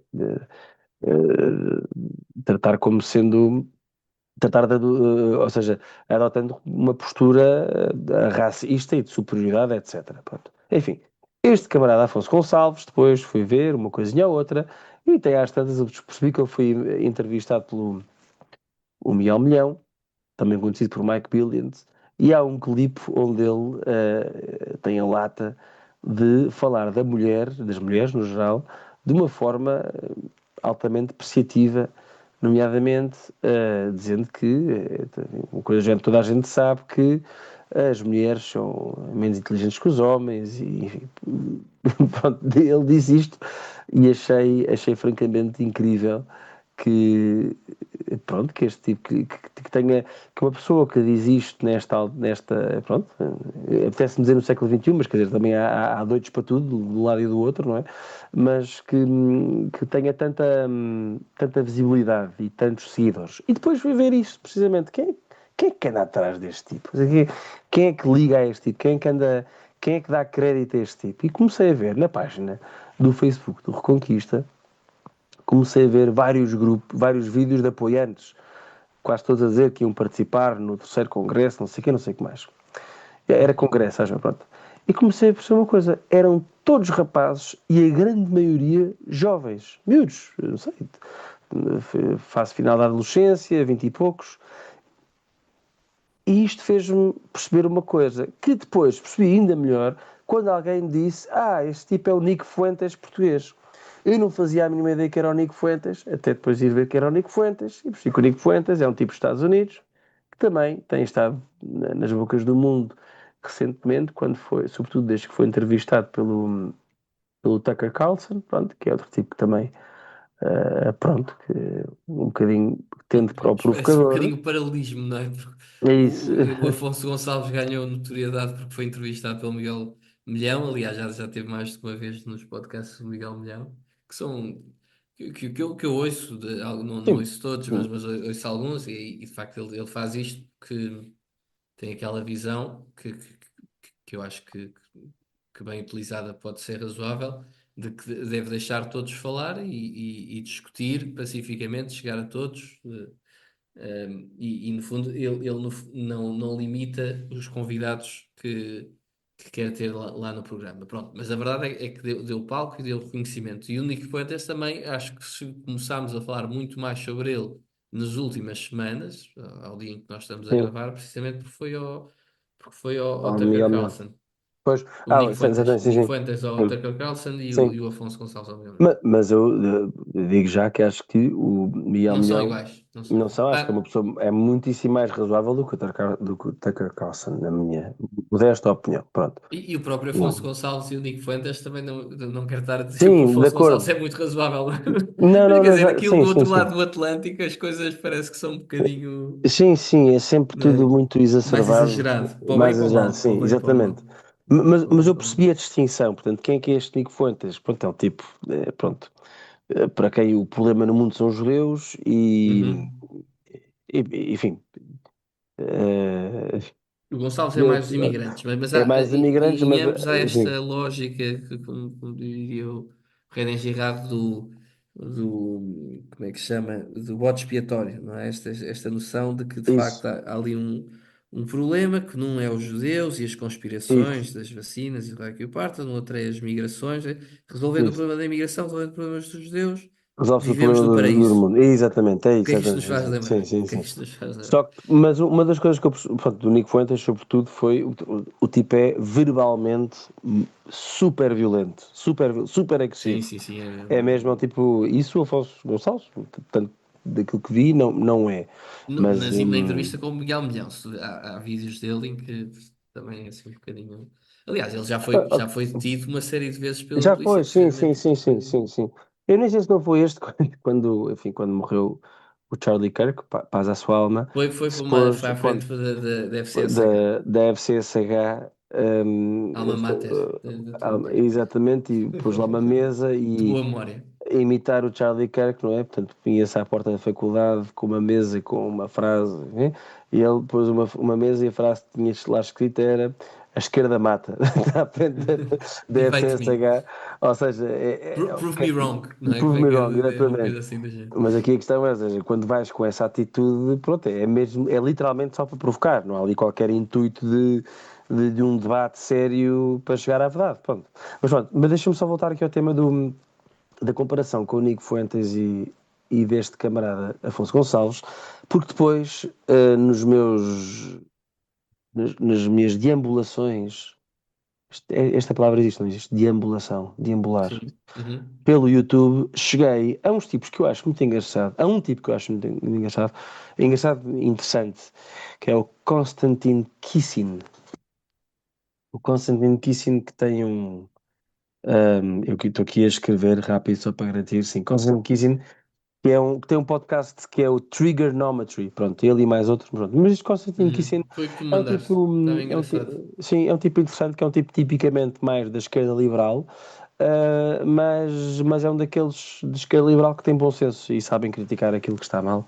E quer dizer, de tanto ser de esquerda liberal, ou seja, de tanto estarem enjoados com a esquerda woke, que é um tipo que diz que o mais importante é ter filhos e casar, etc. E que nada e que isso é o mais importante na vida. Portanto, é engraçado. Mas pronto, ele fez um vídeo a falar sobre o Nico Fuentes e que eu percebi exatamente o porquê de só ver jovens rapazes a dizerem que iam ao terceiro congresso do Grupo Reconquista, liderado pelo camarada Afonso Gonçalves. Porque, de facto, ou seja, isto no fundo é uma reação. Aqui sim podemos falar de extrema-direita, não é? Que é uma coisa que me custa, porque eu sendo direita, uma direita extremada não devia ser má, mas percebe-se, obviamente, estou aqui é um jogo de palavras, mas é preciso dizer direita radical, um, que é uma reação à esquerda radical, ou seja, tudo aquilo que a esquerda radical fez com as ideologia de género, todas as diretivas woke, etc., não é? Que estão num espectro, enfim, numa ponta do espectro, não é? Num extremo, não é? Geram sempre reações no extremo oposto, não é? Portanto, estes miúdos a quem lhes foi dito, vocês, miúdos brancos, não é? Rapazes brancos, vocês não servem para nada, vocês são uma miséria, vocês nunca vão poder ser ninguém na vida porque vocês vão ser sempre opressores, etc. Qual é a reação natural? Não estou a dizer que seja boa, atenção, obviamente não é boa, e acho que é uma relação. É natural, mas é natural porque, enfim, todos vemos sob o jugo do pecado original. Mas a reação é: epá, sou um tipo abjeto, então eu tenho que virar contra o mundo. E tenho que arranjar a causa, uma causa, que me justifique contra o mundo, não é? E esta reconquista acaba por ser essa causa. E isto assusta-me, não é? Porque certamente há aqui miúdos bons que podiam ser ótimos, com bom fundo, com ideais nobres e que Eles, depois quer são, dizer, e são capturados por estas narrativas, não é? Em Portugal é os imigrantes são o problema, vamos acabar com eles, literalmente, não é? Hum, e pronto, isto para dizer que me entristece, não é? Entristece-me. Entendo que seja, de certa forma, inevitável que isto aconteça, porque, pronto, é o que é. É- a filosofia da história explica-nos isto, não é? Quando há um movimento de um extremo, é o mais provável é que haja uma reação do outro extremo, mas entristece-me porque pareceu-me ver ali, quer dizer, pareceu-me, obviamente isto é altamente subjetivo, mas ver ali bons miúdos que podiam ser bons homens, bons cristãos, bons católicos, eh, pessoas que quisessem verdadeiramente pensar pela sua cabeça. E, e pronto, fez-me um bocado de confusão e foi por isso que eu quis vir falar sobre isto. Se houver aqui algum ouvinte que nós tenhamos mais jovem e que se sinta atraído por esta narrativa, o apelo que eu tenho a fazer é: fujam disso. Isso não é resposta, não há respostas simples. De facto, para este problema em concreto, não há uma resposta simples, não é? E poderemos levar muitos anos a perceber como é que havemos de resolver isto. Mas, garantidamente, a xenofobia, o racismo, enfim, sem meias palavras, não é uma solução. Não é uma solução. é adicionar um problema em cima do Exatamente. outro, não é? Tal e qual, tal e qual. Assim como o aborto não é uma solução, não é? No mesmo sentido, ou seja, é uma pessoa indesejada, vamos matá-la. Não, crias outro problema ainda mais grave, não é? Portanto, nós às vezes achamos. Tem muito a ver, não é? Com aquela famosa frase de São Paulo, não é? Não é permitido, acho que é na carta aos Romanos, não é permitido fazer o mal para que daí advenha um bem. Não é que seja, Uhum. não é que haja aqui sequer um bem, não é? Previsível, Sim, mas mesmo mas que houvesse, não ah, é? Que de facto não seria possível. começasse o paraíso Sim, depois de expulsares todos os imigrantes, que sabemos, é, spoiler alert, não vai acontecer. não vai Vai haver outro acontecer. problema qualquer, vai haver o problema da saúde, vai haver o problema da justiça, vai haver o Exatamente. problema da corrupção, vai haver. Quer dizer, o problema começou com Adão, não foi com os imigrantes. Eu digo isto muitas vezes, há alguns ouvintes que já me vieram corrigir, mas acho que percebem o que eu quero dizer. Ó, deixa-me dar aqui, sabes que eu não consigo resistir. Se tiveres ainda paciência, se os nossos Eu tenho ouvintes tiverem imensa. também paciência, deixa-me dar aqui, vou prometer ser sucinto, até porque isto é um tema que me interessa, e que depois vou querer abordar com um bocadinho mais profundidade, talvez noutro podcast, quando tiver tempo para preparar.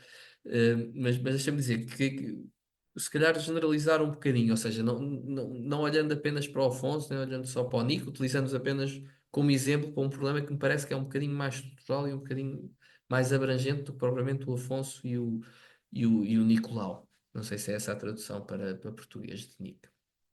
Então, há um problema de forma, em primeiro lugar, não é? Tu, quando ouves o Afonso Gonçalves dizer que, no fundo, o que ele defende é que devemos utilizar exatamente as mesmas estratégias da extrema-esquerda. Ele diz que acha lícito, que acha legítimo, não sei se é lícito, lícito também não lhe deve interessar muito, mas que acha legítimo minar as instituições, ocupar os média, boicotar, mentir, usar a rua, manipular a linguagem, usar violência, ainda que ele não apela à violência física, pelo menos em nada que eu tenha visto, não sou nenhum especialista em nenhum deles, estou a fazer uma análise geral, mas usar a violência, ainda que psicológica, e depois mistura com isto, e por isso é que pode ser perigoso, porque pode confundir alguns jovens enfim, naquele ânimo, naquela alma grande que os jovens costumam ter, e confundir as coisas, afirma-se como um defensor, o último defensor dos princípios cristãos, e nisto é como o Nico Poetas também acaba por utilizar o cristianismo quase como um cavalo de Troia para esta guerra cultural que estão a combater. Eh, Outra coisa que ele diz que está profundamente contra, ou se quiseres dar um exemplo, para provar que está nos antípodas daquilo que é o pensamento tradicional cristão, sobre a política. Ele diz que que a política é uma luta pelo poder. Não vale a pena fingir que não é. Podem pesquisar, se não diz isto, diz para si, estou a parafrasear. E é um erro, não é? Não é uma luta. A política, na nossa concepção, não é uma luta pelo poder. Não é assim que nós olhamos para a política. Até pode ser, atenção, é importante ter esta nuance, até pode ser para a maioria das pessoas ou para a generalidade dos políticos. É outra discussão. É outra discussão. Mas um político que se afirme católico, ou que pelo menos afirme que está a instruir-nos sobre aquilo que são os princípios da doutrina social cristã, eh, não está na política pelo poder. Eh, Quer dizer, está na política por serviço, não é? Portanto, há claramente esta dimensão formal e é importante dar nota que a dimensão formal está errada e que para nós, como já temos vindo a discutir em outros episódios, a forma também conta.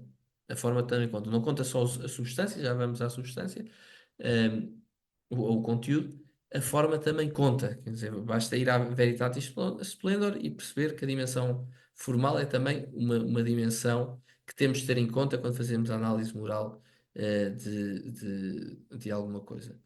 Altera a natureza moral daquilo que fazemos. Mesmo, como dizias Vasco e bem, que tenhamos um fim bom, não é?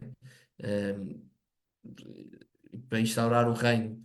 Não vale tudo, não é? Não vale tudo. Uh, Senão, que diferença teríamos dos outros? Como disse Nosso Senhor.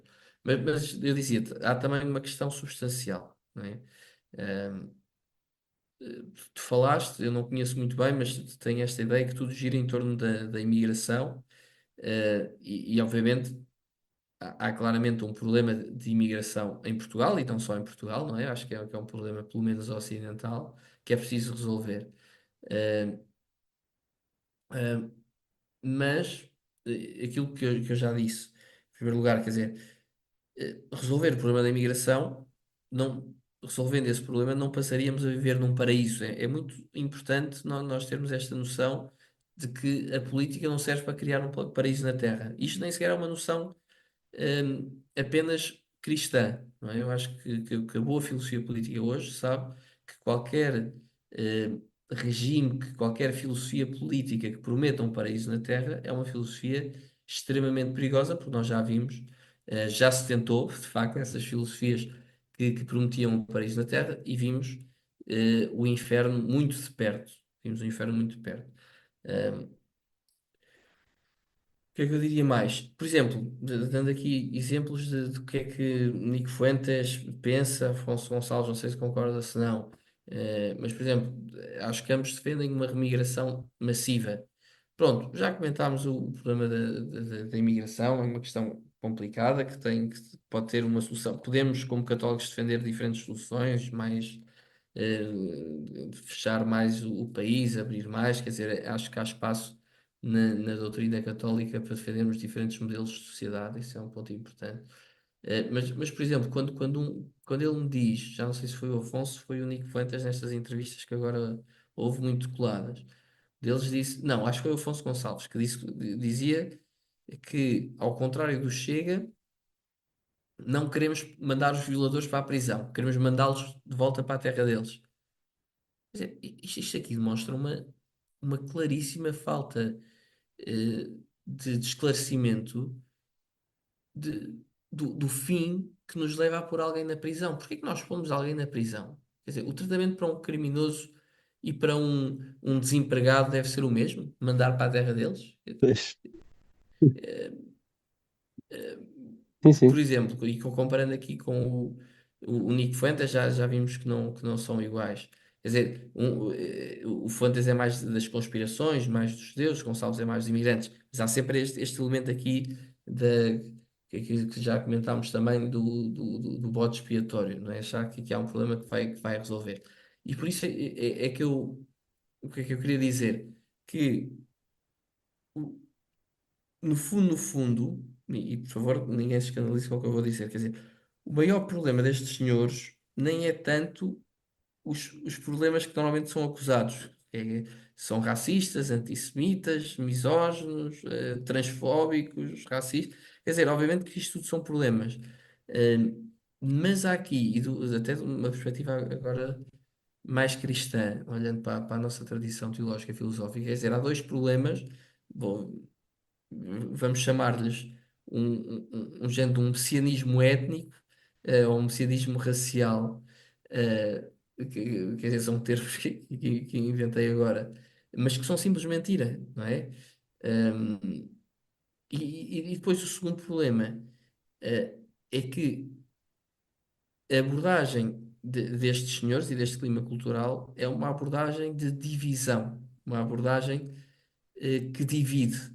É uma abordagem, como dizia no início, que copia a abordagem que nós estávamos habituados a associar à extrema-esquerda, que é uma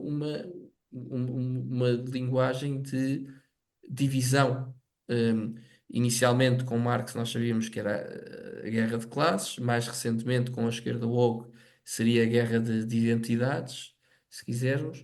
Agora este é a guerra de raças, que nos faz lembrar também o passado. Olha, engraçado, eu acho que foi nesse episódio do podcast que falaste, como é que chama? Trigonometry? Não é trigonometria, mas é parecido. Como é que... Trigonometry. Trigonometry, mas é um jogo de sonoridade com É, trigonometria. E eu acho exatamente. que foi nesse podcast que ele diz uma coisa que eu por acaso fixei e achei curioso, que foi, hum, que foi o quê? Que foi que nós não aprendemos com a história. Nós aprendemos com, se quiseres, as histórias eh, das pessoas com quem convivemos. E, portanto, nós ouvimos os nossos pais, ouvimos os nossos avós, ouvimos, no máximo, se calhar, os nossos bisavós, mas aquilo que está anterior aos nossos avós ou bisavós já é algo com o qual nós temos muito mais dificuldade em nos relacionar. E ele usa esta grelha de leitura que eu achei curiosa para dizer que, de facto, problemas como, para esta nova geração, problemas como o nazismo ou o comunismo são problemas que já estão tão distantes que eles já não têm a mesma reação hum, visceral que se Sim. calhar nós ainda temos. Que se calhar nós ainda temos, porque os nossos avós ainda viveram esta realidade e nós convivemos com os nossos avós. E lembras-te disto? Não foi neste podcast que ele falou É, disso. Se calhar estou a é confundir. capaz de ter Foi sido. uma grelha de análise que eu achei curioso. Sim, sim. Hum, E dizer então esta abordagem é uma abordagem que é divisiva, também por isso não é cristã, não é? Fazendo aqui uma análise. Quer dizer, também por isso não é cristã. Esta tradição da esquerda de separar-nos uns com os outros, entre ricos e pobres, ou entre identidades. Ehm,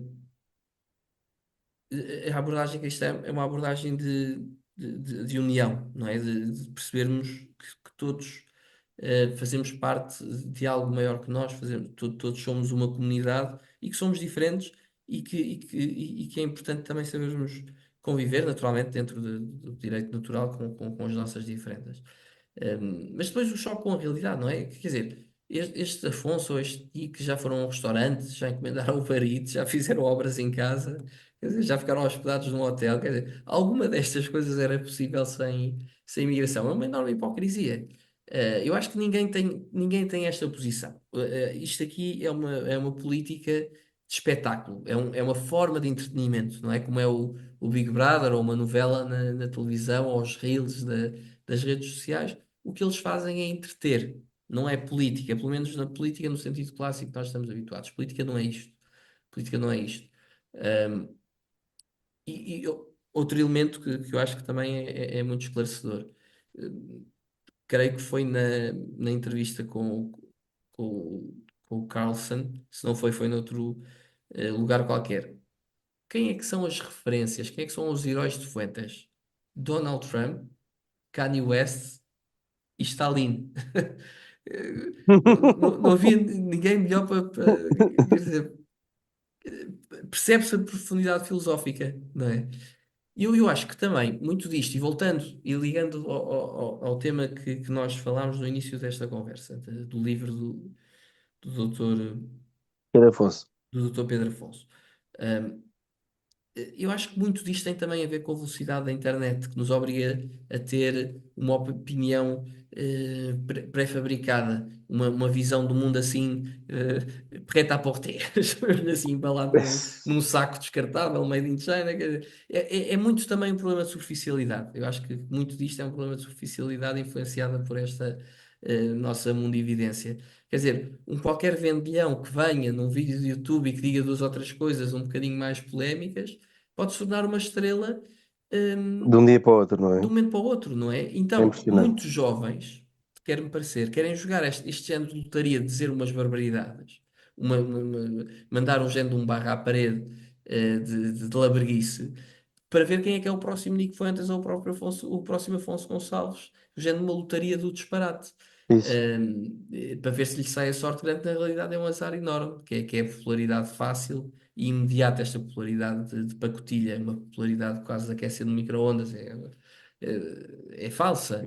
Um, Tanto tu como eu estamos habituados a ver ou a ter como referências políticas pessoas que dedicaram toda a sua vida a estudar, sabiam minimamente do que falavam, escreveram obras, tratados, pensavam, discutiam, ouviam outros pontos de vista. Hoje não, hoje temos profetas que dizem: se resolvermos o problema da imigração, vamos viver no paraíso. E é isto que nos têm para oferecer.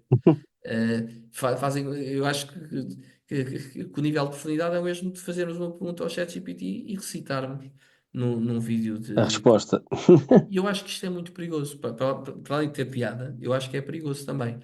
É que essas nossas referências clássicas percebiam as nuances que a realidade impõe às ideias, não é? Porque é aí que tudo isto se desmorona como um castelo de cartas, é no contacto com a realidade.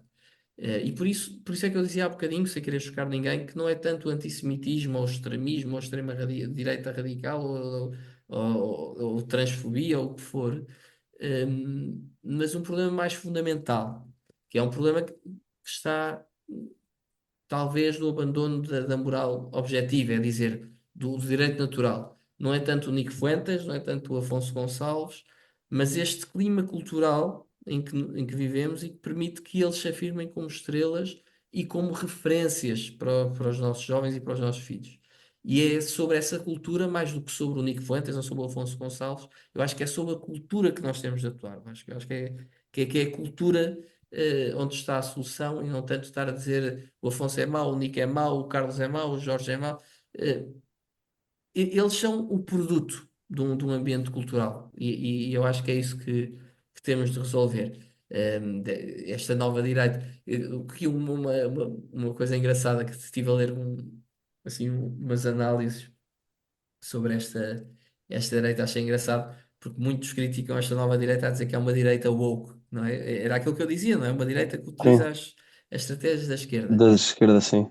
E é uma direita que usa as ferramentas, as estratégias da esquerda. Uma direita que acaba por ser uma direita muito influenciada por este clima cultural que eu falava, este clima nihilista, relativista que estávamos habituados a ver na esquerda e que agora parece que está a povoar um bocadinho a direita.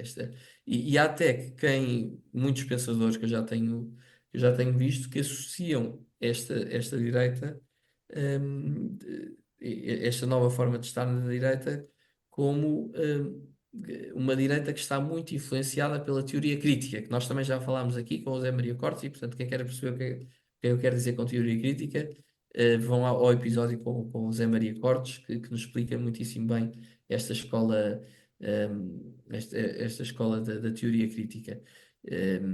E um ponto, se calhar, para finalizar, que é, uma vez mais, nada destas coisas são novas.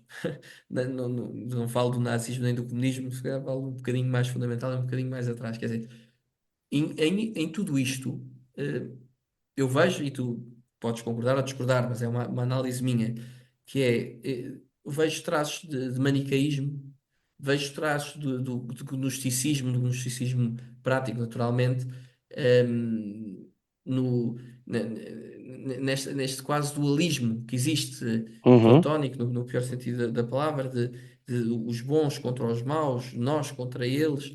ehm, uma, esta nova luta de classes, uma nova forma de identity politics. Quer dizer, que é mesmo, é declaradamente assim. O próprio Nick Fuentes, na entrevista ao Tucker Carlson, que é dos momentos mais calmos deles, aproveito para avisar, se forem ver o Nick Fuentes fora do Tucker Carlson, vão ver que é muito pior do que na entrevista. Até tive um amigo nosso que ouviu e que não conhecia o Nick Fuentes de lado nenhum e até achou interessante a entrevista. Quer dizer, ele próprio diz que não, que é identitativo, que estas políticas identitárias que faz todo o sentido. Estás a ver? E a posição virtuosa é sempre uma posição muito mais desconfortável, como tu dizias, Vasco, mas deixa-me sublinhar, porque eu acho que é de facto aqui a linha final para terminar bem o episódio. É que é dizer que a posição virtuosa é uma posição. Aristóteles dizia que era um equilíbrio entre dois opostos. O Guardini, que nós vamos ter aqui o episódio sobre o Guardini em breve, uhum, é uma tensão entre dois polos, aquela ideia de filosofia polar. Quer dizer, é sempre, seja qual for a forma que nós queremos descrever, é sempre uma posição de desconforto. Acho que se percebe o que eu quero dizer. É muito mais simples estar num dos polos. Aquela linguagem hegeliana da tese, da tens antítese e da antítese, síntese é sim. muito mais fácil para nós, não é? E tu Uhum, Vasco, agora que estudas estas coisas da pedagogia, é muito mais fácil para nós estar nesta lógica da tese e da antítese e da síntese do que estarmos na tensão constante entre aqueles dois polos que nos levam à posição verdadeira. É muito mais fácil, mas não é a nossa forma de estar na política.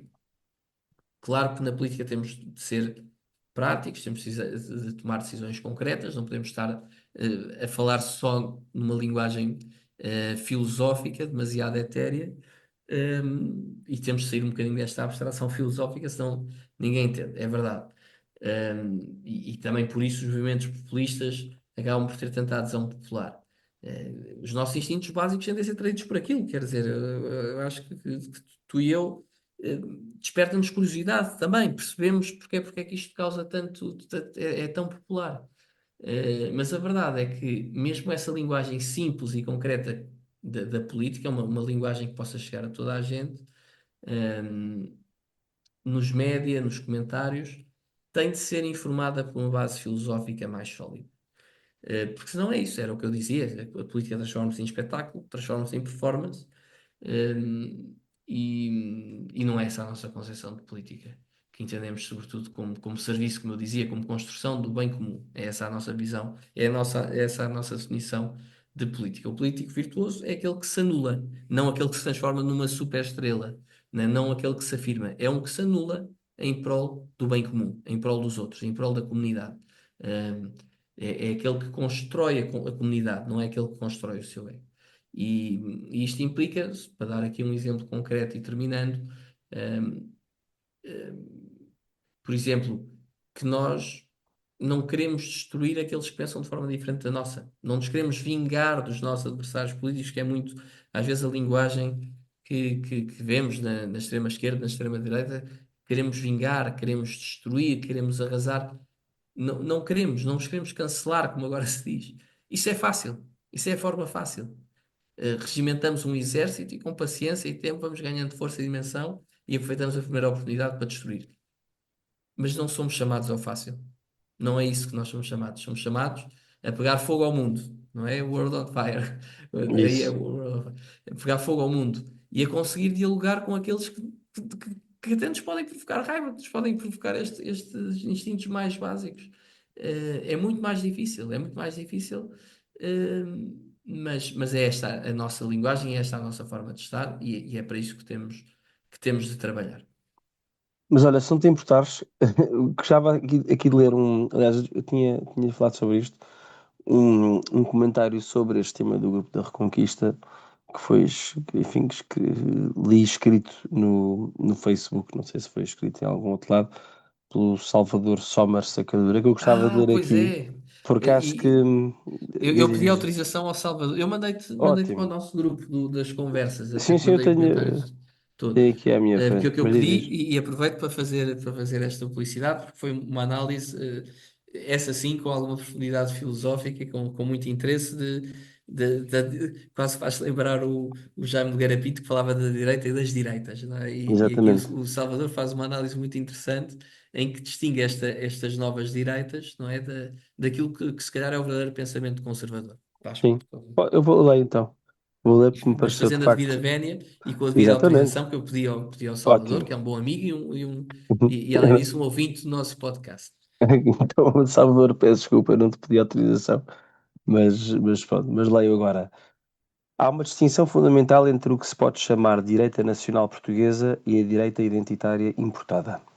O polémico grupo Reconquista parece fazer parte deste último, uma importação ou imitação parola e azeiteira do Nico Fuentes que funciona como uma espécie de cosplay ideológico, transplantando para o contexto português os códigos, a retórica e até a estética da alt-right anglo-saxónica ou dos movimentos etno-identitários nórdicos que nada têm a ver com a nossa história e com a nossa identidade cultural. A minha direita entende Portugal como o construtor de um mosaico. Visão essa profundamente verdadeira e historicamente sustentada. A Portugalidade é uma síntese civilizacional, nasceu do encontro entre o romano e o árabe, o europeu e o africano, tendo na Igreja um elemento cimentador e expandiu-se no Império, absorvendo influências e espalhando cultura. A ideia de um Portugal étnico, homogéneo e fechado é uma negação frontal dessa realidade e uma traição à própria essência do nosso percurso histórico.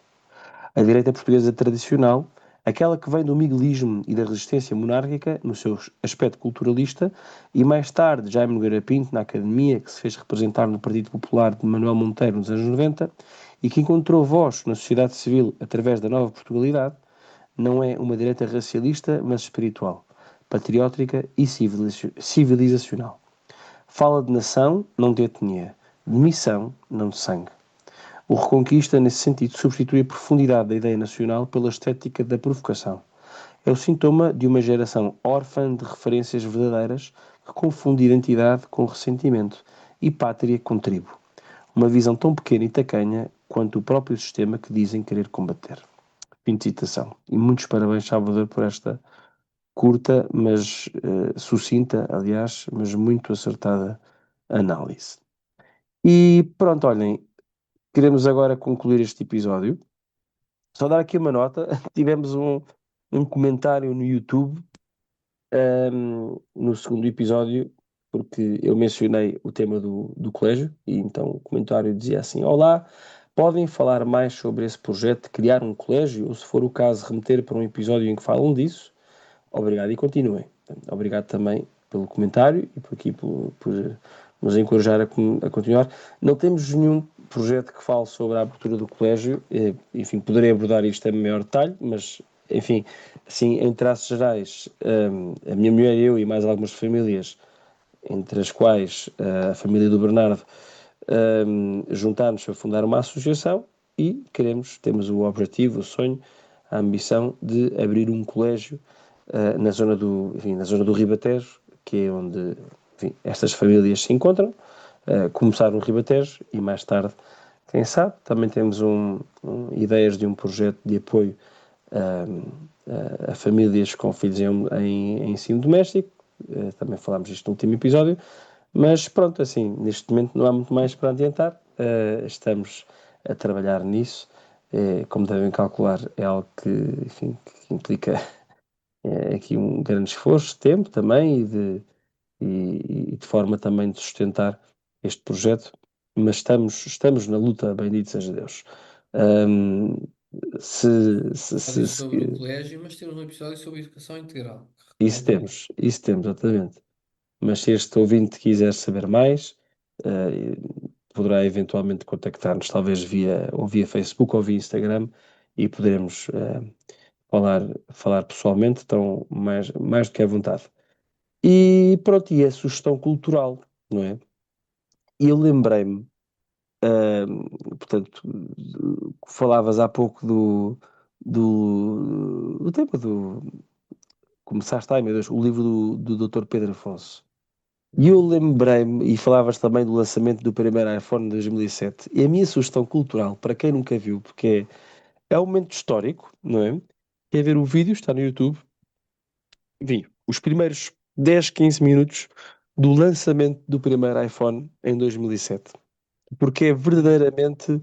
Quer dizer, até tem piada, não é? O Steve Jobs era um, pronto, gostes ou não, era um tipo com carisma e tem alguma piada no lançamento deste produto do iPhone, não é? Porque lá às tantas diz, hoje vamos lançar três produtos. Um iPod, um telefone e um dispositivo com internet. Pronto. E às tantas não são os três produtos, são um só, que é o próprio Uhum. o iPhone. O iPhone são as três coisas. É o telefone, Clássico o case iPod study e de o... despesas de gestão. Exatamente.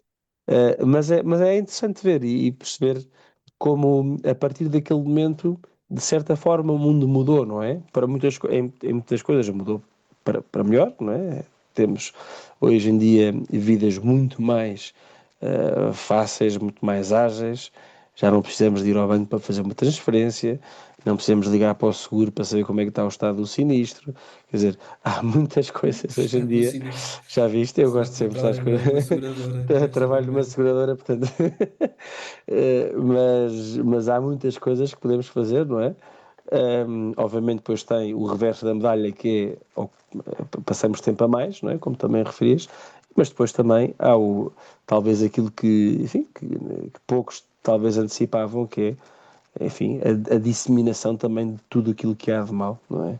Como sendo a pornografia, que falavas há pouco, mas também o vício das redes sociais e, e por aí em diante. Um, Portanto, acho que é o momento que fica mesmo na história. Não sei o dia, por acaso, mas pronto, foi em 2007. E aconselho-vos muito a procurar no Google iPhone Launch 2007. Acho que é um discurso que fica para a história. E pronto, é esta a sugestão cultural. Foi esta nossa terceira Eu não conversa posso dar uma social. sugestão cultural também, desculpa lá. Desculpa, Bernardo, tu normalmente não Mas trazes tem nada, que mas ver. pronto, Rogério, Ai, normalmente não normalmente. trazes nada. Vamos no terceiro episódio e já existe um normalmente, já há Ei. uma ordem instituída. Peço desculpa, Estou força, tramado. Esta força. malta das seguradoras e dos sinistros. Estou tramado com esta malta das seguradoras. Não, estivemos a falar um bocadinho sobre política e falámos de um tempo em que a política se fazia de outra forma. Naturalmente há sempre esta ideia romântica de um tempo, não sabemos, nunca sabemos bem especificar. Mas de facto há momentos históricos em que podemos revisitar e personagens políticos que eu acho que vale a pena conhecer com um bocadinho mais profundidade.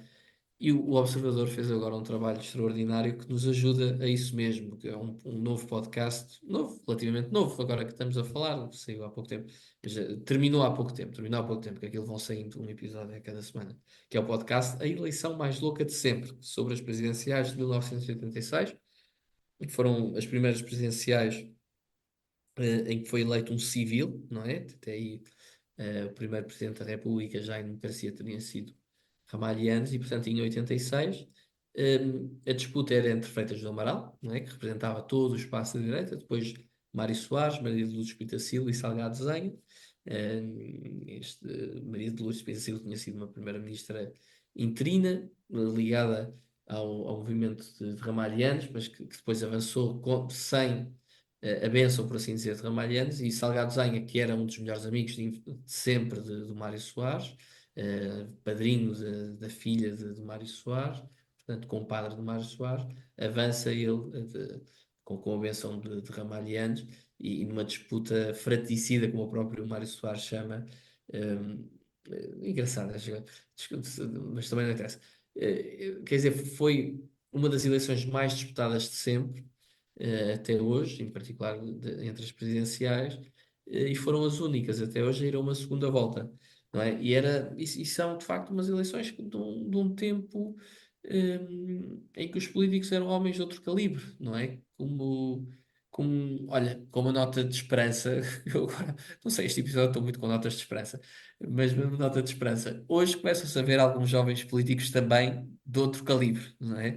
Há esta ideia de que às vezes a história é um bocado cíclica e também a ideia de que tempos fáceis criam homens fracos e tempos difíceis criam homens fortes. E parece que começam a aparecer agora alguns homens fortes e alguns jovens políticos que nos inspiram muita, muita confiança. Alguns deles já tivemos aqui no nosso podcast, os principais entre eles já tivemos aqui como convidados no nosso podcast, mas dizia eu que era um tempo em que os políticos eram homens de outro calibre e que a política era vivida de Uhum. forma mais intensa. E foi de facto umas eleições muito loucas, porque na primeira volta Mário Soares tem pouco mais de 1 milhão de votos, Freitas do Amaral tem 2,6 milhões, ganha facilmente a primeira volta, e depois da segunda volta Freitas ainda consegue aumentar quase para os 3 milhões, fica nos 2,9. Mário Soares tem 3 milhões, portanto, foi também a eleição, para ainda mais disputada, foi também a que foi ganha com uma margem menor, penso eu. Isto só para vos dar, para percebermos a ordem de grandeza. PSD e CDS ganharam as últimas eleições legislativas, à data que estamos a falar, 2025, o governo teve dois, ou seja, o PS, a coligação PSD-CDS-AD teve 2 milhões de votos nas últimas eleições, em que os inscritos eram mais 3 ou 4 milhões do que era no tempo desta eleição de 1986. Ou, por exemplo, o Marcelo ganhou a primeira volta das duas vezes com 2,4, 2,5 milhões de votos. Não é? Aqui estamos a falar de Mário Soares, teve 3 milhões e Freitas teve 2,9 milhões. Portanto, para percebermos aqui um bocadinho ordem de grandeza. Um, e, e sobre política, deixo uma segunda sugestão cultural, se me for permitido, se fugir à norma uma vez mais. A série de palestras sobre doutrina social da Igreja, da Paróquia da Encarnação, por ocasião do lançamento do CAT, aquele livro sobre a doutrina social da Igreja, o IUCAT, mas sobre a doutrina Sim. social da Igreja, que foi em 2017, e foram os módulos, em especial recomendo os módulos dados pelo Padre João Seabra. Este foi um ciclo de conferências organizado pelo Padre João Seabra, em que, para além dele, falou também o professor César das Neves, e não me lembro dos outros, mas recomendo todos. Recomendo em particular os dois módulos dados pelo Padre João Seabra. Está disponível, eu ouço no SoundCloud, mas deve estar no Spotify também, seguramente. São umas palestras de 2017 e que valem imensa pena e que dão uma chave de leitura fantástica para lidar com esta nova direita woke que agora tivemos a falar, e com as esquerdas woke também. É uma ótima, dá ferramentas muito boas para conseguirmos interpretar e perceber que posição devemos ter num contexto político como este.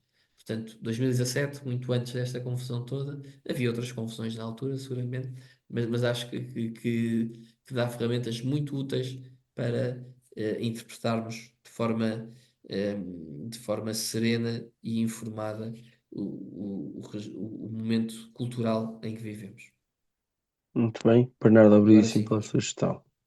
Agora podemos acabar com a frase de sempre. Portanto, a todos que nos ouvem, continuem connosco e até à próxima. Que as vossas vidas sejam uma procura por aquilo que é bom, belo e verdadeiro.